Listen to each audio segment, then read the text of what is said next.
जी अस्सलाम वालेकुम नाजरीन। बहुत बड़ी खुशखबरी है कि पाकिस्तान में Alibaba.com ने बाकायदा आगाज़ कर दिया है। और एससीसीपी ने अपनी प्रेस रिलीज में बताया कि जनाब कुकूटेक पाकिस्तान के नाम से बेसिकली ये सब्सिडरी है Alibaba.com का। और उन्होंने लाइसेंस लिया है जनाब BNPL बिजनेस का।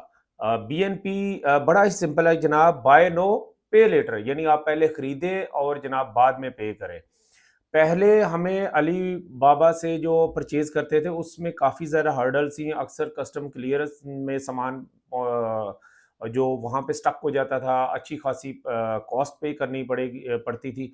तो अब इंशाल्लाह नहीं होगा। जैसे दराज पीके भी यहाँ काम कर रही है, लेकिन ये दो मेन प्लेयर आएंगे तो इससे ना सिर्फ हमें क्वालिटी प्रोडक्ट मिलेगी, बल्कि बहुत सारी जो इंटरनेशनल प्राइसिंग है उसमें भी डिस्काउंट मिलेगा। तो मेरी दुआ है अली बाबा के लिए भी कि वो अच्छी से अच्छी सर्विस दे। और तमाम पाकिस्तानियों से भी रिक्वेस्ट है कि जनाब आप इस जो प्लेटफॉर्म को वो यूज़ करें।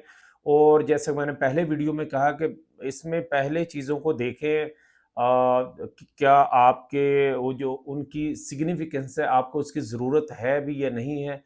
और जब आप सारी चीज़ें कर लें तो उसके बाद परचेज़ करें तो इंशाल्लाह आपको फ़ायदा होगा। अपना बहुत ज़्यादा ख्याल रखिएगा। पाकिस्तान ज़िंदाबाद।